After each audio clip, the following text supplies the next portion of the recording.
Бүгд айж сандран тэнгэр өөд харлаа.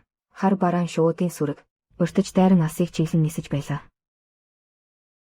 Бүр итгэнээргүй нь. Нэгэн жигтэй өтгөн маань бүх арлыг бүрхөв. Тэр үед нүд хурц нэгэн арлын хүн анзаарчээ. Хулгунууд сүрэг сүргээрээ далай руу өсөрч байв. Энэ бол гай гамшигын ёр. Эси Жорж хоёр мэдсэнгүй.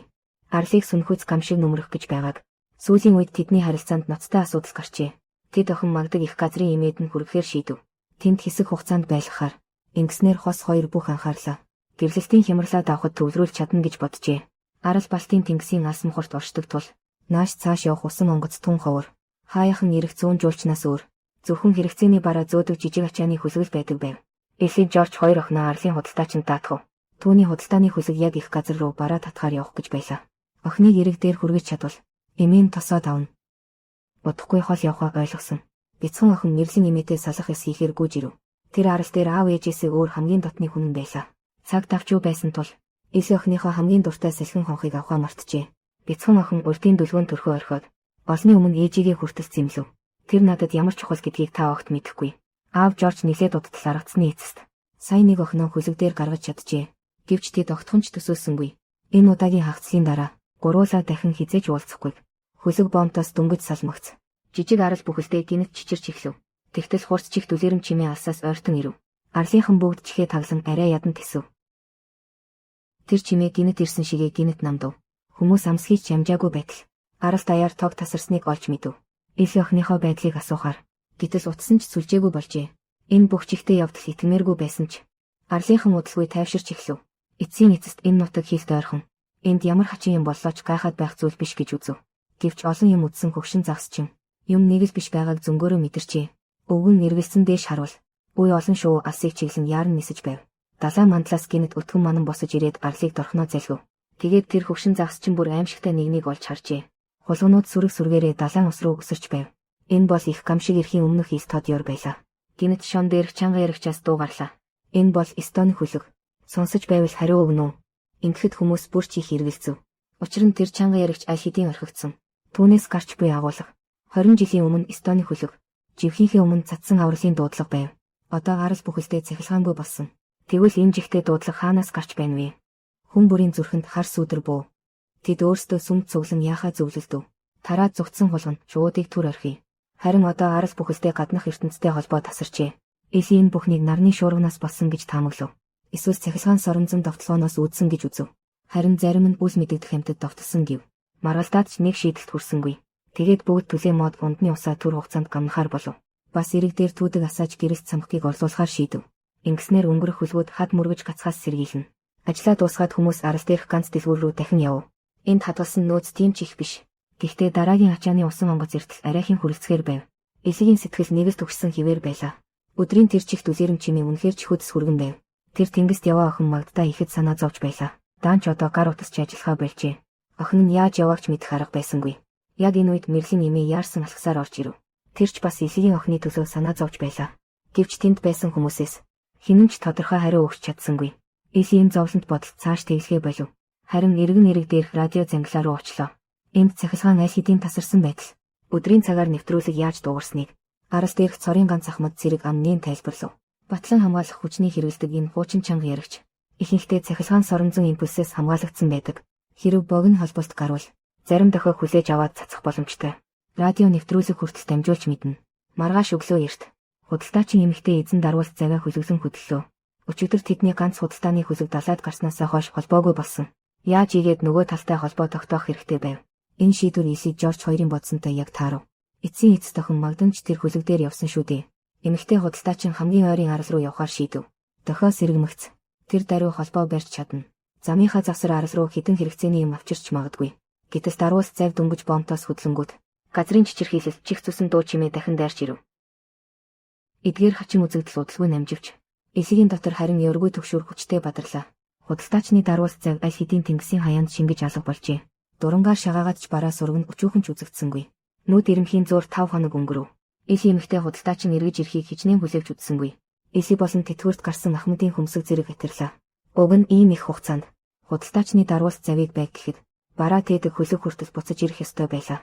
Гэтэл энэ хүртэл ганц ч усан онгоц бомб руу ойртсонгүй. Энэ жижиг арал дэлхийд хаягдсан мэт санагдана. Гэвч энэ нь хамгийн цөхрөм нь хараахан биш байв. Тэтгэврт гарсан Ахмад түүдгийн дэргэд шүн манам зогсож байхдаа санамсаргүйгээр нэг цогцос эрэг рүү хөвж ирснийг олж харлаа. Бидэнд байсан таних тэмдгийг харахад танихгүй атлаа нэг л танил мэт байв. Маргааш өглөө эрт Яруу хонхны дуу Арлийн нам гүнийг хагаллаа. Эси Арлийнхныг сүмд цуглуулж зөвлөлтгөөр дуудсан аж. Тэр энэ жижиг арал ямар нэг нууцлаг хүчээр тусгаарлагдсан гэж үзв. Гаднах хөлгүүд дотогш орж ирч чадахгүй байна. Нөөц бараа эрт орой хизээ нэгэн өдөр дуусна. Эси хүмүүр чаддгаараа туслахыг санал болгов. Юмтай нь юмаа гаргах хэрэгтэй гэв. Харин өөрөө холын аялалд тисэх хөлөг бэлдэж арлаас гарахаар болов. Тусламж ирэхээр гэтэл үг нь дуусахтай зэрэгцэн. Буудлын эзэн гинэт эсэргүүцэн дуугарлаа. Арал дээрх нөөц угаасаа бага. Эсэд явах нөөц огт гаргаж өгч чадахгүй. Тэр ийм онцгой үед яаралтай хороог байгуулахыг санал болгов. Үүнээс хойш ямар ч шийдвэр бүх арлын эрх ашгийг бодох ёстой гэв. Энэ үгийг бүгд нэгэн дуугаар дэмжлээ. Залуу лайт хүнсний дэлгүүрийн эзэн. Арал дээрх хамгийн их нөөц түүнд бий. Тиймээс тэр яаралтай хорооны нэг гишүүн болох учиртай. Харин үлдсэн суудлуудаас гаднаас эргэстийг хариуцдаг буудлын эзэнд бас физикийн доктор Илэд ногдов. Эцсийн эцэст тэр арал дээрх хамгийн мэдлэгтэй хүн. Гэвч ил огтхонч баярлаж чадсангүй. Яаралтай хороо гэдэг нэр нь сайхан сонсогдно. Үнэн дээр арал бүхнийг хүссэн үл үзэгдэх гавл байв.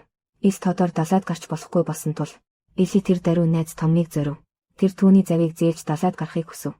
Хамгийн ойрын арал хагас өдрийн зайтай. Очоод ирэхэд ч тийм их нөөц үрэгдэхгүй. Эли арал орохыг ингэтлээ зүтгэсний. Гол шалтгаан нь охиныхоо аюулгүй эсхийг мэдэх явдал байлаа. Арай гэж Томмогоос зөвшөөрөл авч маргааш өглөө эрт ил хэрэгтэй нөөцөө базаагаад явхад бэлдэв. Харин бомтод очоод тэр үнэхээр балмагдав. Эрэг дээр байсан завнууд ганцхан шөнийн дотор бүгд алга болжээ. Эли доторх сандарлаа арайхийн дарж яаран тонгоон шалгав. Зайг уйдаг төмөр гинжийг хэн нэгэн зориуд тасалсан нь илт байв. Эли уртаагаар буудлын эзнийг зорин очив. Бодоход үүнийг зөвхөн тэрл өөрийг нь арал орхин тусламж ирэхээс сэргийлж чадах байлаа. Гадны хүмүүс арал дээр удаан гацах тусам түүний буудлын орлого төдий чинээ өснө. Буудлын эзэн нүүр дүүрэн тавина. Элид өөрийг нь битгий гүтэг гэж сануулв. Магадгүй тэр хачин газар хөдлөлт зангууны гинжийг тас цогсон байж мэднэ. Эли уурсандаа шүдээ 100 гэвч тэр зайв сүйтгэсэн баримт гаргаж чадсангүй. Энэ үед нэг аралчин яаран орж ирээд тэр хоёрыг хурдан гарч харахыг хэлв. Нэг согтуу эрүү өмнө тарж байжээ. Яаралтай хороо бүр түүний нуусан архийг хураачсан байв. Буудлын эзэн энэ өөрийнх нь шийдвэр гэж хүлээв. Ийм онцгой үед айл бүр хоол хүнсээ тушаах ёстой. Дараа нь яаралтай хороо бүгдийг нь нэгдсэн байдлаар хуваарлана. Үнэн дээр арал дээрх бусад оршин суугчид энэ шийдвэрийг нилээд дэмжиж байлаа. Бүр гэрийнхээ нөөцийг өөрсдөө гаргаж өгсөн. Ингээд өнөөх том биет согтууч дуун намжив. Буудлын эзэн нэг ч илүү үггүйгээр энэ хямралыг намжаачлаа. Тэр бахан бардам инээмсэглэн эсгийн дэргэд ирж арлын ихэнх хүн хоол хүнсээ аль хэдийн тушаасан.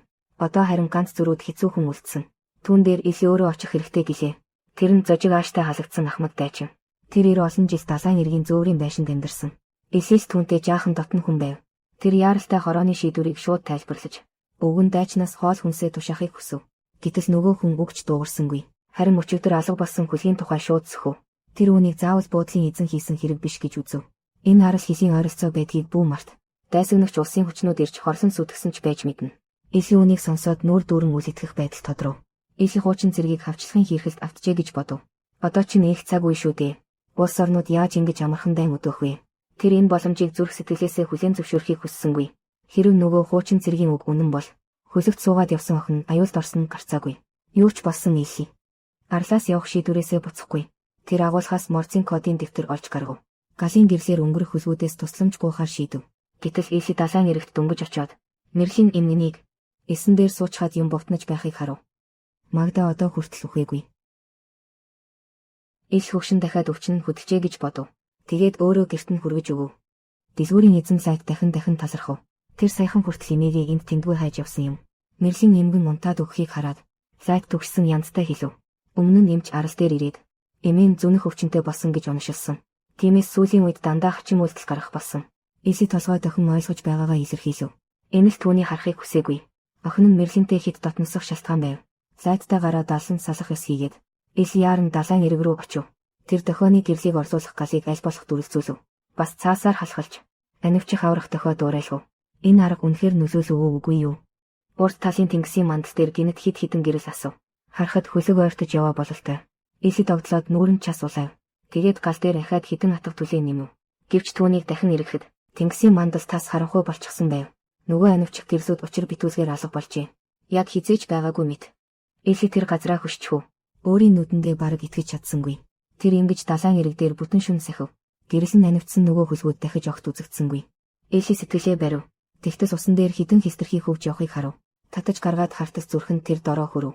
Эм чин хэд хоногийн өмнө бараа зөөдөг эмэгтэй эзэн. Авч гарсан даруус завны үлдэгдэл биш гэж юу? Нөхөр Жорж энэ муу мэдээг сонсоод мөн адил хүнд цохилтод оров.